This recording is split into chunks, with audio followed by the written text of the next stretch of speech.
너희에게 말하노니 불의의 제물로 친구를 사귀라. 그리하면 그 제물이 없어질 때 그들이 너희를 영주할 처소로 영접하리라. 아멘. 저는 오늘 세상 제물을 주님을 위해 다 쓰고 천국에 갑시다, 이런 말씀으로 우리 함께 하나님 말씀을 나누기 원합니다.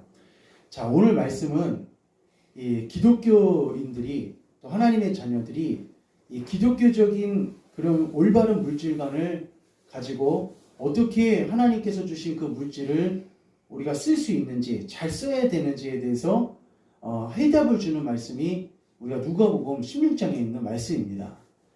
그리고 이 땅의 재물과 소유에 대해서 성경은 뭐라고 말씀하시는지, 또 그것에 대해서 해석해 주시는 말씀이 또한 16장의 말씀입니다. 그런데 우리가 16장에서는 가장 유명한 말씀이 뭐였냐면은 부자와 나사로 이야기가 등장합니다. 근데 이제 부자와 나사로 이야기는 우리가 말씀을 많이 들었기 때문에 어느 정도 흐름을 알고 있지만은 16장 1절에서 8절, 9절에 있는 말씀은 우리가 읽으면서도 이 말씀이 좀 무슨 말인가 하고 조금 약간 헷갈릴 때가 좀 있는 말씀이 오늘 16장에 있는 말씀입니다. 그래서 제가 이 16장을 언제 한번 하나님 말씀을 함께 나눠야지 이렇게 말씀을 생각을 했었는데 계속 그렇게 다른 말씀으로 성령께서 인도하시다가 오늘 16장 말씀을 드디어 함께 나눌 시간이 됐습니다. 자, 그래서 오늘 1절을 보면은 1절, 16장 1절 한번 다시 한번 읽어보겠습니다. 시작. 또한 제자들에게 이르시되 어떤 부자에게 청지기가 있는데 그가 주인의 소유를 낭비한다는 말이 그 주인에게 들린지라. 아멘. 예수님이 제자들에게 한 청지기를 비유를 지금 말씀하고 계십니다. 그러니까 지금 어떤 부자가 있었는데 이 부자는 물질이 굉장히 많이 있었고 그리고 큰 부자였습니다. 근데 이 부자가 이 당시 고대의 부자들은 어떤 한 특정 인물한테 청지기를 딱 세워놓고 그 사람한테 자기의 재산과 자기의 어떤 권한을 위임을 해놓고 그 당시에 중동이라든지 그 당시에 여러 지역들을 다니면서 유람을 하면서 생활을 한 부자들이 참 많이 있었습니다. 근데 오늘 16장 1절에도 그와 똑같은 사례가 나왔는데 한 부자가 자기의 모든 권한과 재산을 청지기를 한 명 세워놓고, 청지기라는 것은 주인의 재물과 주인의 모든 것들을 관리하는 사람입니다. 그러니까 오늘날 말하면은 뭐 가정총무 같은 그런 역할을 하는 것이고, 창세기에도 보면은 보디발 장군의 청지기가 으뜸가는 청지기가 누구였냐면은 요셉이었습니다. 그러니까 모든 것들을 맡겼다는 건데, 청지기한테 그런 걸 모두 맡기는 정도의 청지기라면은 그냥 가벼운 청지기가 아닙니다. 정말 신뢰가 가고 정말 믿을만하고 정말 그 사람이면은 괜찮겠지 하고 안심이 되는 그 사람의 청지기로 세웁니다. 그런데 이 청지기가 세상에 주인이 그렇게 신뢰하고 믿어서 자기한테 모든 권한을 맡겼는데 세상에 주인이 없는 동안에 이 물질을, 자기한테 맡겼던 모든 권한을 남용을 한 겁니다. 엉뚱한 데 돈을 쓰게 된 거예요. 막 도박도 하기도 하고 막 자기가 하고 싶은 대로 주인의 물질을 막 마음대로 쓰는 겁니다. 그런데 그 소문이 어디까지 들렸냐면은 멀리 있는 주인에게까지 들린 겁니다. 그래서 주인이 설마 정말 그 청지기가 그렇게 할까 해서 조사를 해봤더니 진짜 이 청지기가 이런 남용을 하고 주인의 재산을 정말 배임을 하고 이런 일들을 지금 저지른 거예요. 그래서 주인은 분노해서 이 청지기를 당장 해고해버렸습니다. 당장 해고를 하고, 오늘 말씀을 잘 보시면은 나와야겠지만은 이 주인이 그 청지기를 해고하면서 너는 이제 너가 갖고 있는 그 권한을 내려놓고 이제 나가기 전에 인계 인수를 하라는 겁니다. 인계 인수를. 그러면서 2절에 보니까 내가 보던 일을 세마라 라고 하면서 이제 쫓겨나고 이제 해고를 당해서 더 이상 이제 주인의 집에서 일하지 못하는 그런 상황이 벌어졌는데 주인이 며칠의 말미를 준 겁니다. 너가 나가기 전에 장부를 다시 새롭게 정리를 해갖고 말끔하게 정리를 해라 하면서 단지 며칠의 시간만 준 채 해고를 당했습니다. 근데 이제서야 이 청지기가 후회를 하기 시작하는 거예요. 아, 내가 왜 이런 일을 저질렀을까? 라고 하면서 이제 후회를 하기 시작하는 겁니다. 그러나 이제 후회를 해봤자 어쩔 수가 없어요. 그만 이제 물은 엎질러진 물입니다. 다시 주워 담을 수 있는 상황이 아니에요. 근데 오히려 주인에게 찾아가서 회개하고 그 주인을 붙잡고 막 사과를 하고 그런 것이 아니라 오늘 말씀 보니까 어떤 행동을 하냐면은 고민하다가 이렇게 행동을 합니다. 자, 3절에 보니까 청지기가 속으로 이르되 주인이 내 직분을 빼앗았으니 내가 무엇을 할까? 땅을 파자니 힘이 없고 빌어먹자니 부끄럽구나 라고 하면서 내가 지금까지 청지기 사무직으로 일을 했었는데 이제 그런 직장 좋은 직장이 있었는데 그 직장에서는 쫓겨났어요. 그런데 이제 이 사람이 이름은 블랙리스트에 딱 있는 겁니다. 그 업계에서는 이 사람이 주인의 물건을 포탈하고 배임하고 횡령한 그 사실에 대해서 그 청지기 업계에서는 이제 소문이 난 거예요. 더 이상 청지기 일을 할 수가 없는 겁니다. 그래서 이제 생각을 해보니까 이제 노동을 해야 되는데 자기 몸이 약하고 허약한데 노동을 할 수가 없어요. 아무리 생각해도.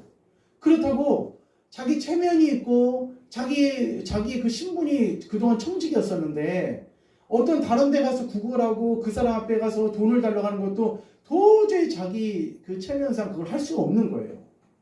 그렇게 하다가 이제 고민을 하다가 좋은 아이디어가 딱 생각났습니다. 그 아이디어가 뭐냐면은 그동안 주인들한테 빚을 꼬간 사람들이 있습니다. 그동안 자기 주인한테 물건이라든지 돈이라든지 여러 가지 것들을 꼬간 그런 사람들이 있어요. 근데 그 꼬간 사람들을 이 청지기가 며칠 동안 그 장부 정리를 하라고 말미를 준 그 시간 사이에 그 꼬간 사람들을 한 사람 한 사람씩 불렀습니다. 그러면서 당신 빨리 오시오 하면서 내 주인한테 얼마 꼬갔어 하면서 밀과 여기 나와 있는 여러 가지 물질들을 탕감하기 시작했습니다. 그래서 자 16장 4절에 이 사람이 내가 어떻게 할 거를 딱 알았는데 16장 4절에 내가 할 일을 알았도다. 이렇게 하면 직분을 빼앗긴 후에 사람들이 나를 자기 집으로 영접하리라 하고 라고 하면서 5절에 주인이 빚진 자를 일일이 다 불러서 6절 한번 읽어봅시다. 6절 시작. 말하되 기름 100마리이다. 이르되 여기 내 증서를 가지고 빨리 앉아 50이라 쓰라 하고. 아멘. 여기 보니까 이 청지기가 기름 100마리를 자기 주인한테 꼬가는데 이것을 몇이라고 썼냐면은 50이라고 쓰라는 거예요. 그 증서에다가. 그러면 나중에 여기 보십시오. 제가 50만 갚으면 됩니다 하고 그 주인한테 그 뭐든지 있잖아요. 이 사회는 있잖아요. 문서로 통합니다. 문서로. 아무리 구두를 내가 1,000만 원 빌려주기로 했으니까 1,000만 원 나중에 갚으시오 이렇게 하면은 당신이 언제 나한테 1,000만 원 빌려줬습니까 하면서 증거를 대보시오 하면은 문서가 없고 말로만 하면은 효력이 없는 거예요. 그러니까 이 당시에 됐잖아요. 이 주인한테 빌려간 기름 100마를 50이라 바꾸고 또 7절에 보니까 밀 100석을 다시 또 80이라 바꾸면서 이런 일을 지금 누가 했냐면은 청지기가 또 이런 일을 한 겁니다. 근데 이렇게 한 이유가 뭐냐면은 만약에 이렇게 하면은 이 지금 탕감받은 사람들이 가장 고마워하고 가장 감사하게 생각한 사람이 주인일까요? 청지기일까요? 당연히 청지기겠죠. 주인이 아니라 청지기가 이런 일들을 지금 다 하는 겁니다. 청지기가 그 주인의 물건인데도 불구하고 그 꾸어가고 빌려간 사람들을 한 사람 한 사람 불러갖고 그걸 다 탕감해 준 거예요. 그러니까 채무자 입장에서 봤을 때는 자기가 탕감을 받으니까 일단은 고맙습니까? 안 고맙습니까? 고마운 거죠. 내가 갚아야 될 그 돈이 탕감이 되니까 얼마나 그것이 감사하겠습니까? 그러면서 그 주인의 청지기가 밀과 그리고 기름을 다 탕감을 해줬습니다. 근데 주인의 입장에서 봤을 때는 이거는 그동안 이 청지기가 자기 주인의 물질을 가지고 횡령하고 배임했기 때문에 분노해서 청지기를 쫓아내는 상황인데 그런데 지금 또 더 큰 배임을 하고 있는 거예요. 그러니까 주인의 입장에서 봤을 때는. 그런데 놀라운 일이 벌어졌습니다. 어떤 놀라운 일이 벌어졌냐면은 자 우리 8절 보니까 오히려 주인이 이 청지기를 어떻게 하냐면은 칭찬합니다. 자, 8절 한번 읽어봅시다. 8절. 자, 시작. 주인이 이 옳지 않은 청지기가 이를 지혜 있게 하였으므로 칭찬하였으니 이 세대의 아들들이 자기 시대에 있어서는 빛의 아들들보다 더 지혜로움이니라. 아멘. 자, 우리가 이 말씀을 보면서 좀 아이러니하고 이해 안 되는 부분이 있습니다. 분명히 주인의 것을 지금 또 배임하는 거예요. 또 지금 어떻게 보면 포탈을 하고 있는 상황입니다. 그런데 주인이 지금 뭐라고 말하냐면은 주인이 이 옳지 않은 청지기가 이를 지혜 있게 하였으므로 칭찬하였으니 라고 얘기하고 있어요. 그럼 이건 뭐냐? 이 말이 도대체 무슨 말이냐? 이 말씀을 100번 읽어도 모를 때가 많이 있어요. 근데 이 말은 뭐냐면은 주인이 청지기가 그렇게 한 모든 막 주인의 것을 포탈하고 배임해가고 막 사기를 치고 막 이런 것에 대해서 모든 것에 다 이 주인이 그 청지기에 대해서 잘했다고 인정한 건 아니었어요. 그걸 다 인정한 건 아닙니다. 그럼 주인이 여기서 칭찬한 것은 뭐였냐면은 주인이 자기 장래를 위해서 지금 노동일도 하지 못하고 또 빌어먹는 그런 일도 하지 못하는 그런 상황이 있기 때문에 이 청지기가 자기 장래를 위해서 지금 자기한테 꼬간 사람들을 한 사람 한 사람씩 불러갖고 그 사람들의 빛을 탕감해줌을 통하여서 자기 장래를 지금 도모하고 자기 장래의 미래를 지금 준비한 그 일에 대해서 칭찬한 것입니다. 그러니까 이 사람이 주인의 물건을 막 배임하고 횡령하고 사기치고 이것에 대해서 칭찬한 것이 아니라 오히려 주인의 물건을 지금 이 사람은 어떻게 해요? 그 꺼간 사람들의 그 물건을 탕감해 줬어요. 그러니까 그 탕감해 준 이유는 뭐냐면은 그 탕감해 준 그 일 자체에 대해서 이 청지기가 자기의 미래를 어떻게 해요? 준비하고 자기의 미래를 지금 이 어려운 상황 가운데서 해결하려고 하는 그 모습 그 자체를 주인은 칭찬했다는 겁니다. 그렇게 사기친 것에 대해서 칭찬한 것이 아니라 자 그래서 4절 보니까 자 4절에 보면 나와 있어요. 4절에 보면은 4절에 내가 할 일을 알았도다. 이렇게 하면 직분을 빼앗긴 후에 사람들이 나를 어디 집으로 영접하리라 하고 나를 자기 집으로 영접하리라 하고 라고 하면서 자기가 쫓겨난 다음에도 자기가 어느 누군가에게 은혜를 갚을 수 있는 그 사람들을 만들어놨다는 겁니다. 사람을 만들어놨다는 거예요. 그러니까 이 청지기는 있잖아요.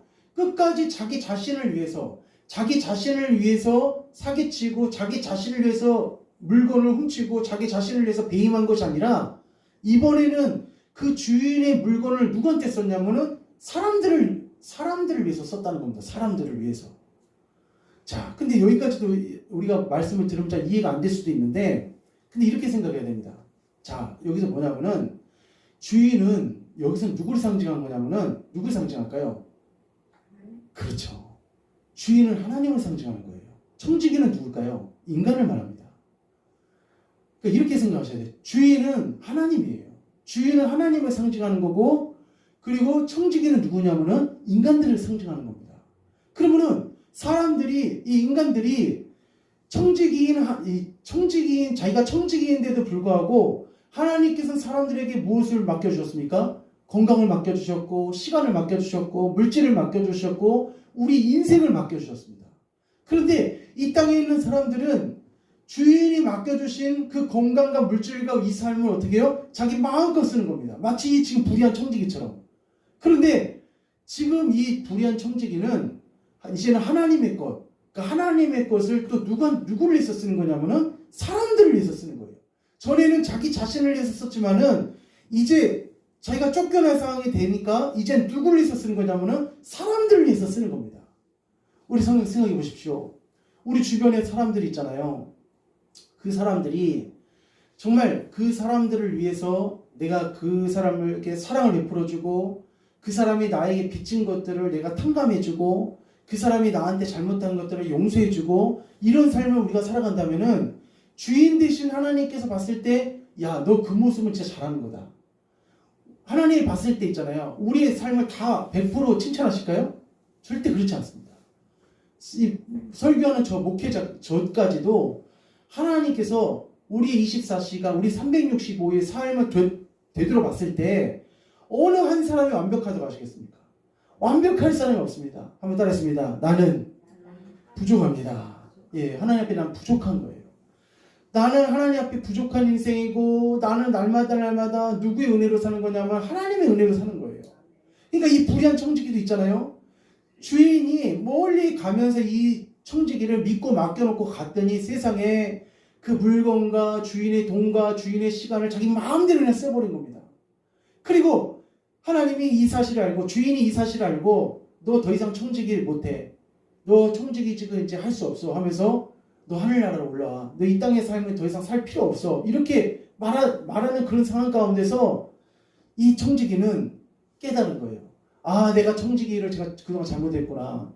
주인께서 나를 신뢰하고 나를 믿어서 이렇게 맡겨주셨는데 내가 일을 잘못했구나 하면서 생각하다가 주인에게 빚진 사람들을 한 사람 한 사람씩 불러갖고 그 사람들이 그 채무와 그 빚진 것들을 하나하나씩 탕감해 준 거예요. 그러니까 하나님 보셨을 때, 이 주인이 봤을 때 이렇게 생각하는 거예요. 자, 8절 한번 읽어봅시다. 8절 다시 한번 시작. 주인이 이 옳지 않은 청지기가 이를 지혜있게 하였으므로 칭찬하였으니 이 세대의 아들들이 자기 시대에 있어서는 빛의 아들들보다 더 지혜로움이니라. 아멘. 그러니까 이 옳지 않은 청지기가 이를 지혜있게 했는데 장래를 준비한 지혜를 칭찬한 겁니다. 장래를 준비한 그 지혜를 칭찬한 거예요. 사기를 하고 배임을 하고 횡령을 하고 이것을 칭찬한 것이 아니라 그것을 깨닫고 난 다음에 내 미래, 내 장래가 이제 불투명하고 이제 노동을 할 수도 없고 어떤 일도 할 수 없는 그런 상황 가운데서 그 장래를 개척하려고 하고 장래를 위해서 다른 사람을 위해서 물질을 쓴 것에 대해서 주인이 어떻게 해요? 기뻐했다는 겁니다. 그러니까 우리 귀한 사랑하는 성도님들, 우리가 있잖아요. 우리는 다 하나님 앞에서 청지기들입니다. 우리는 다 부족한 청지기들이에요. 그러니까 하나님께서 우리에게 맡겨주신 그 건강과 인생과 시간과 삶을 정말 하루하루 주님을 위해서 사용하시기를 축원합니다. 그리고 오늘 주님께서 이렇게 말씀하십니다. 자, 이 세대의 아들들이 자기 시대에 있어서는 빛의 아들들보다 더 지혜로움이라 라고 이렇게 말씀하십니다. 그럼 빛의 아들들은 누구를 말하는 걸까요? 빛의 아들들은 구원받은 하나님의 자녀들을 말합니다. 그럼 이 세대의 아들들은 누굽니까? 이 세대의 아들들은 구원받지 못한 세상 사람들을 말하는 겁니다. 그럼 이 불의한 청지기, 이 세상 사람들의 대표적인 사람이 누구냐면 바로 불의한 청지기예요. 근데 하나님께서는 있잖아요. 이 세대의 아들들이 자기 시대에 있어서는 빛의 아들보다 더 지혜롭다고 하면서 오히려 빛의 아들들이 더 미련하다고 얘기합니다. 그러니까 이 말은 뭐냐면 있잖아요. 우리가 그리스도인들 중에서 있잖아요. 그리스도인들을 우리 예수님께서 이렇게 말씀하셨어요. 어떻게 말씀하셨냐면은 너는 비둘기같이 순결하고 뭐같이 지혜로워 했습니까? 뱀같이 지혜로워 했습니다. 그러니까 뱀은 누굴 상징하냐면은 사탄을 상징하는 거거든요. 그러니까 우리 그리스도인들 있잖아요. 저는 옛날에 신앙생활 할 때 예수 믿는 사람들이 착하고 순진하고 그냥 올바르고 이렇게 하는 것이 정말 미덕이라고 생각을 했지만은 성경 말씀을 읽다 보면은 우리가 단지 그리스도인들이 착한 삶만 사는 것은 하나님 원치 않습니다. 우리 그리스도인들이 착한 삶도 살아야겠지만은 또 어떤 삶도 살아야 되냐면은 지혜로운 삶을 살아야 돼요. 그런데 이 불의한 청지기가 있잖아요. 이 불의한 청지기가 이제 쫓겨나는 상황이 되니까 자기 주인한테 빌렸던 그 사람들을 한 사람씩 오라가면서 밀백서, 기름 백서 가면서 그 자기 주인한테 꾼 돈을 다 탕감시키면서 자기 미래를 준비하고 설계하고 개척했던 것처럼 때에 따라서는 빛의 자녀들이 오히려 세상 자녀들보다도 더 미련할 때가 있다는 겁니다. 더 미련한 행동을 할 때가 많이 있다는 거예요. 오히려 세상의 자녀들이 더 지혜롭게 행동할 때가 더 많이 있다는 겁니다. 그러니까 우리가 예수를 믿으면서 우리가 선하고 착하고 그리고 우리가 순진하고 아름답고 이런 삶도 우리에게 분명히 우리 그리스도의 삶에 분명히 있어야겠지만은 우리 사랑하는 성도님들 지혜롭고 그리고 현명하고 명철한 그런 하나님의 자녀가 되시기를 주님의 이름으로 축복합니다. 우리가 절대로 있잖아요. 세상의 자녀보다도 더 미련하면 안 됩니다. 세상의 자녀들도 있잖아요. 그 자기 분야에 자기가 하는 그 일에 최선을 다하고 그 자기가 하는 그 분야에 얼마나 애를 쓰는지 모릅니다. 정주영 회장 보세요. 교회도 안 다니고 예수도 안 믿는 그 분이 그런 분인데 새벽 4시에 일어나갖고 작업 현장에 제일 먼저 가고 직원들이 있는 잠바 입으면서 어떻게 해야지 현대중공업을 세계적인 그런 기업으로 키워내기 위해서 얼마나 애를 쓰고 막 그렇게 노력을 하는지 모릅니다. 그러나 빛의 자녀지라 갖고 하나님의 자녀지라는 그런 사람들이 해가 중천에 떠서 9시, 10시가 돼서 잠이나 자고 있고 나는 하나님 믿습니다. 하나님 백성입니다 하면서 전혀 노력도 하지도 않고 지혜를 달라고 하는 데 구하지도 않고 정말 최선을 다하지 않는 그런 삶을 산다면은 오히려 이 8절에 있는 말씀하고 똑같은 것이죠. 그러니까 이 불의한 정치인 있잖아요. 너 이제 나가. 너 해보야. 하고 난 다음에 그것으로 자기 인생을 자포자기하고 그냥 포기하지 않았어요. 뭔가 살 길을 도모하고 이제는 그 주인의 물건을 자기 자신을 위해서 썼지만은 그 다음부터는 누구를 위해서 썼냐면은 그것을 빌려간 사람들을 탕감해주는 그 일에 자기 머리를 썼다는 겁니다. 그러면서 9절이 좀 제일 어려운 말씀인데 이거는 우리가 읽다가 보면 이게 무슨 말인지 몰라서 포기했던 말씀인데 한번 잘 봅시다. 9절 한번 읽어봅시다. 9절 시작. 내가 너희에게 말하노니 불의의 제물로 친구를 사귀라. 그리하면 그 제물이 없어질 때에 그들이 너희를 영주할 처소로 영접하리라. 아멘. 9절하고 4절하고 비슷해요. 말씀이. 4절에 보세요. 4절에 보면은 내가 할 일을 알았도다. 이렇게 하면 직분을 빼앗긴 후에 사람들이 나를 어디 집으로 영접하리라? 자기 집으로 영접하리라. 이렇게 말씀하셨고 그리고 여기 9절에 보면은 내가 너희에게 말하노니 불의의 제물로 친구를 사귀라. 그리하면 그 제물이 없어질 때 그들이 너희를 영주할 처소로 영접하리라. 라고 하면서 똑같이 이 4절과 9절에 뭐라고 하냐면은 집으로 영접한다. 이렇게 나와 있어요. 집으로 영접한다. 우리 사랑하는 성도님들, 우리가 이 세상을 마치고 우리 육신 장막이 자 이제 이 세상을 벗을 때가 있습니다. 그때 한 사람도 여기 한 사람도 빠짐없이 우리 천국에서 다 만나는 역사가 일어나시기를 주님의 이름으로 축복합니다. 아멘. 천국에서 만나야 됩니다. 아멘. 할렐루야. 아멘. 우리가 이 세상 작별하고 천국에 갔는데 정말 여기 계신 사람이 없으면 안 됩니다. 절대 무슨 일이 있어야 돼요. 우리 가족들까지. 할렐루야. 아멘. 자, 그래서 여기 보면은 자, 내가 너희에게 말하노니 불의의 제물로 친구를 사귀라 이렇게 나와 있습니다. 근데 여기서 많은 그리스도인들이 오해하는 게 뭐냐면은 불의의 제물로 친구를 사귀라라고 말씀해 보니 이 말씀이 있다 보니까 예수님께서 이 불의한 제물을 인정해 주시고 그 불의한 제물을 괜찮다고 말씀하시는 그 말씀처럼 이해할 때가 있어요. 근데 이 말씀은 그런 말씀이 아닙니다. 그런 말씀이 아니라 여기 지금 나오는 이 불의의 제물이라는 것은 공동 번역 성경에 보면은 뭐라고 나와 있냐면은 세속에라고 있습니다. 세속이라고 이렇게 나와 있습니다. 세속에. 그리고 영어 성경에도 보면은 뭘로 되어 있냐면 웰디로 있습니다. 웰디라고 되어 있습니다. 웰디. 예, 웰디로 되어 있는데 이것은 다른 말로 하면 어떤 말이 불이라는 말을 다른 말로 말하면은 세상은이라고 있습니다. 세상은. 그러니까 다시 한번 읽어보면은 내가 너희에게 말하노니 세상의 제물로 친구를 사귀라 이렇게 나와 있는 거예요. 이렇게 이해해야 됩니다. 그러니까 불의의 제물, 이 불이라는 이것은 잘못된 제물, 나쁜 제물 이걸 가지고 친구를 사귀라 이렇게 해석하면 안 되고 세상의 제물, 일반적인 모든 우리가 지금 흘러다니는 우리가 지금 쓰고 있는 모든 세상의 제물을 말하는 겁니다. 이 제물이에요. 이거를 말하는 겁니다. 이런 세속적이니까 그러니까 우리 재물이라는 돈이라는 것은 있잖아요. 양날의 칼과 같습니다. 그 돈을 가지고 나쁜 목적으로 쓰면 나쁘게 되지만은 그 돈을 가지고 좋은 목적을 가지고 쓰면 좋게 되는 겁니다. 그러니까 우리 주님은 있잖아요. 아까 제가 말씀드렸던 것처럼 기독교적인 그 물질관의 가치관을 우리가 알려주는 말씀이 오늘 16장 말씀인데 이 말씀을 읽다 보니까 불의의 제물로 친구를 사귀라 이렇게 나와 있으니까 예수님께서는 마치 불의한 제물 갖다가 친구를 사귀라 이렇게 이해할 때가 많이 있는데 이게 아니라 따라했습니다. 세상에. 예, 세상이라 세상에. 그러니까 세상의 제물로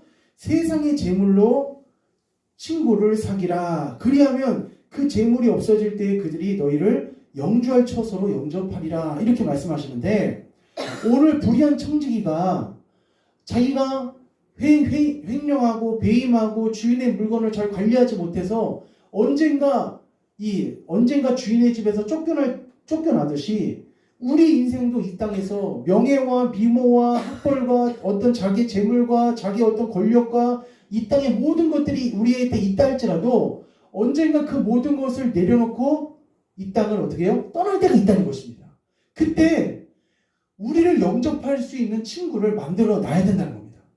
우리를 영접해 줄 수 있는 친구를 만들어 놔야 된다는 거예요. 그래서 여기 그 재물을 가지고 친구를 사귀라 이 말씀은 뭐냐면은, 내 하나님께서 나에게 주신 그 물질과 그 재물을 가지고 어떤 사람들을 위해서 쓰라는 거냐면은, 어렵고 힘들고 내 주변에 나와 함께하는 그런 사람들을 위해서, 내 이웃을 위해서 그 물질을 나누고 쓰라는 것입니다. 그러면서 우리가 영원히 거할 처소로 인도해 줄 수 있는 것은 바로 무엇이냐면 바로 친구라는 겁니다. 친구.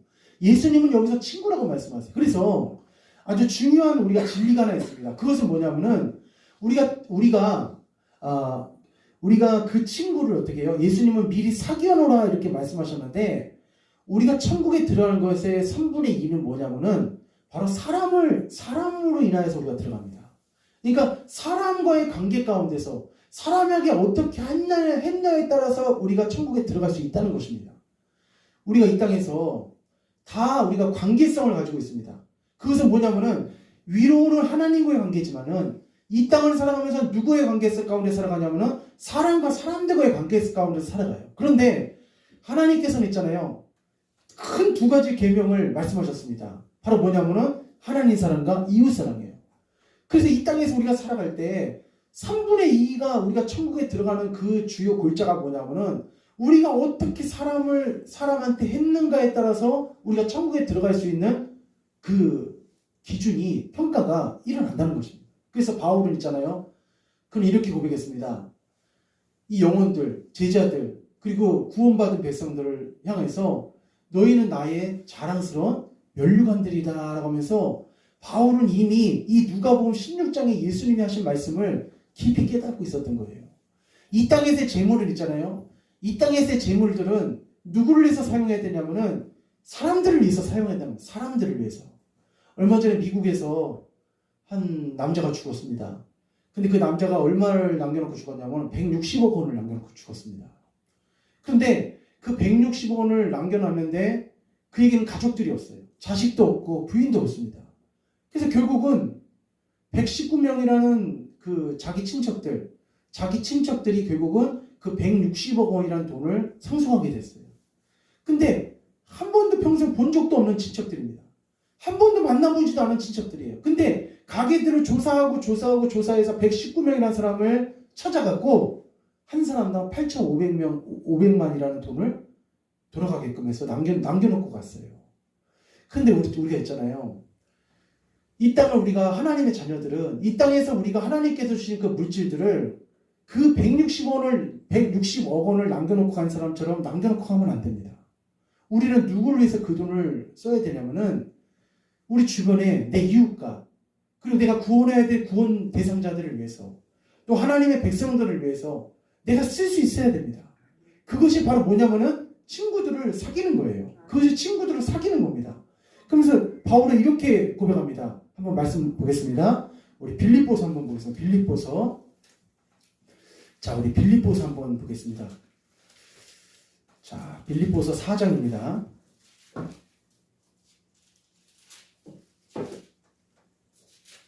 자, 빌립보서 4장 보면은 바울은 이 사람들을 면류관이라고 합니다. 면류관. 영혼들을 면류관이라고 해요. 자, 우리 4장 1절 한번 봅시다. 자, 4장 1절. 자, 시작. 그러므로 나의 사랑하고 사모하는 형제들, 나의 기쁨이요 면류관인 사랑하는 자들아, 이와 같이 주 안에 서라. 아멘. 여기 보니까 그러므로 나의 사랑하고 사모하는 형제들, 나의 기쁨이요 면류관인 사랑하는 자들아 라고 하면서 바울은 영혼을 뭐라고 말했냐면은 면류관이라고 말했어요. 즉 다시 말하면은 바울은 있잖아요, 이 땅에서 복음을 전하고 전도하고 그 영혼 구원을 했던 그 사람들을 자기가 구원했다고 생각하지 않고 그 사람들로 인하여서 자기가 어떻게 해요? 하나님 앞에 면류관을 받을 것이라고 생각을 했습니다. 오히려 그 사람들이 있기 때문에 자기가 있다고 생각을 한 거예요. 우리 성도님들, 저는 여기 계신 성도님들이 계시기 때문에 제가 있는 겁니다. 예, 그렇게 고백하고 싶습니다. 제가 있기 때문에 성도님들이 있는 것이 아니라 성도님들이 계시기 때문에 제가 있는 겁니다. 얼마나 감사한지 모르겠습니다. 그러니까 바울은 있잖아요. 이미 누가복음 16장에 있는 말씀을 안 거예요. 이걸 깨달은 겁니다. 하나님의 진리, 예수님의 진리를 아는 거예요. 이 땅에 불의의 재물로 친구를 사귀라, 이 말은 뭐냐면은 세상의 재물을 있잖아요. 어떤 사람은 그 재물을 통하여 악하게 쓸 수도 있고 나쁘게 쓸 수도 있습니다. 그리고 뭐 마약을 산다든지 또 악한 일을 쓰는데 그 재물을 쓸 수 있습니다. 그러나 어떤 재물을 있잖아요. 사람을 살리고 돕고 그 사람을 어떻게 해요? 더 윤택하게 할 수 있는 재물로 쓸 수가 있습니다. 얼마 전에 그 복권을 찾아가지 않아서 20억 원 정도가 나라로 다시 들어갔는데 그 20억 원을 어떻게 쓰냐? 저소득층이나 어려운 사람들에서 그 돈을 쓴다는 거예요. 그러니까 그렇게도 쓸 수 있는 거예요. 그러니까 우리가 이 하나님께서 불의의 재물로 친구를 사귀라, 이 땅에서 우리가 건강을 주시고 물질을 주시고 우리에게 시간을 주시는 이 모든 것들은 이 땅에서 나에게 있는 그 사람들이 나에게 짐이 아니라 그 사람들이 바로 뭐냐면은 하나님께서 나에게 주신 상급들이라는 겁니다. 그러니까 바울은 이것을 알았기 때문에 1차 전도여행, 2차 전도여행, 3차 전도여행을 다니면서 만나는 사람들마다 어떻게 해요? 자기의 마음과 시간과 그리고 자기가 직접 돈을 벌면서 자기가 자비량하면서 자기 동료들을 쓸 것을 댔다가면서 그 물질들을 아낌없이 그들을 위해서 사용을 했다는 것입니다. 우리 성도님들, 이 땅의 재물, 이 땅의 이 세상의 재물을 주를 위해서 쓰시기를 주님의 이름으로 간절히 축복합니다. 아멘. 우리가 교회에서 헌금 내는 거 있잖아요. 그것만 헌금은 아닙니다. 우리가 성도 간에 먹을 것이 있을 때 나누는 거 있잖아요. 그것도 진짜 헌금이 될 수 있습니다. 제가 25살에 처음 전도사가 됐습니다.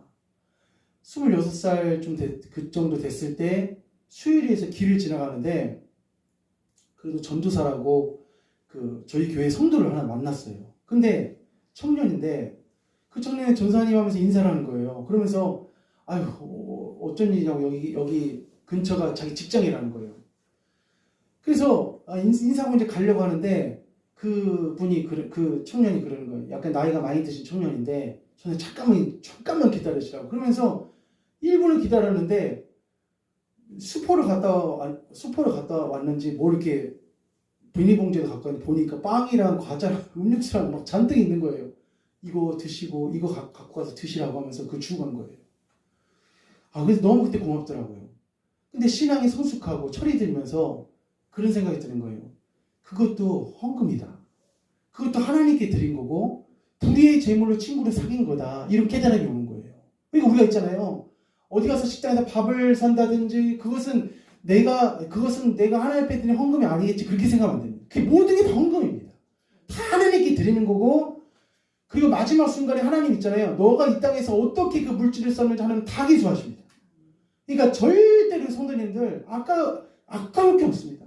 꼭 내가 주일날 또 내가 꼭 예배 시간에 나와서 하나님 앞에 헌금한 것이 그게 헌금이 아니라 진짜 먹을 것 하나 나눈 것도 헌금이 될 수 있고 어려운 사람에게 정말 음료수 하나 드린 것도 그것도 헌금이 될 수 있고 정말 목마른 사람한테 물 한 잔 주는 것도 진짜 헌금이 될 수 있는 거예요. 하나님께 드리는 겁니다.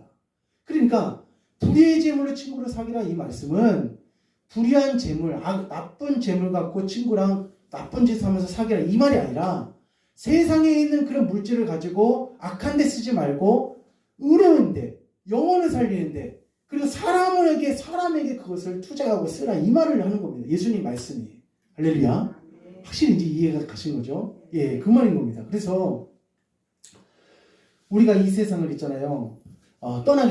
이 세상을 떠나게 될 때 우리가 이제 영원 한쳐서 그리고 영원한 하나님 나라로 우리가 들어가게 되는데 그때 주님이 평가하시는 것이 하나 있습니다. 이제 이 말씀만 이제 읽고 이제 마치려고 하는데 마태복음 한 번만 다시 한번 찾아보겠습니다. 마태복음 중요한 말씀이 여기 하나 있기 때문에 자 마태복음 25장 한번 보겠습니다. 마태복음 25장 자 우리 자, 35절 한번 보겠습니다. 35절. 자, 35절. 자, 다 같이 한번 읽어봅시다. 시작. 내가 줄일 때에 너희가 먹을 것을 주었고 목마를 때에 마시게 하였고 나그네 되었을 때에 영접하였고 헐벗었을 때에 옷을 입혔고 병들었을 때에 돌아보았고 옥에 갇혔을 때에 와서 보았느니라. 37절. 이에 의인들이 대답하여 이르되 주여 우리가 어느 때에 주께서 줄이신 것을 보고 음식을 대접하였으며 목마르신 것을 보고 마시게 하였나이까. 36절 중요합니다. 시작. 어느 때에 나그네 되신 것을 보고 영접하였으며 헐벗으신 것을 보고 옷 입혔나이까. 어느 때에 병드신 것이나 옥에 갇히신 것을 보고 가서 배웠나이까 하리니. 40절 시작. 임금이 대답하여 이르시되 내가 진실로 너희에게 이르노니 너희가 여기 내 형제 중에 지극히 작은 자 하나에게 한 것이 곧 내게 한 것이니라 하시고. 아멘. 바로 이 말씀이 누가복음 16장을 열 수 있는 키입니다.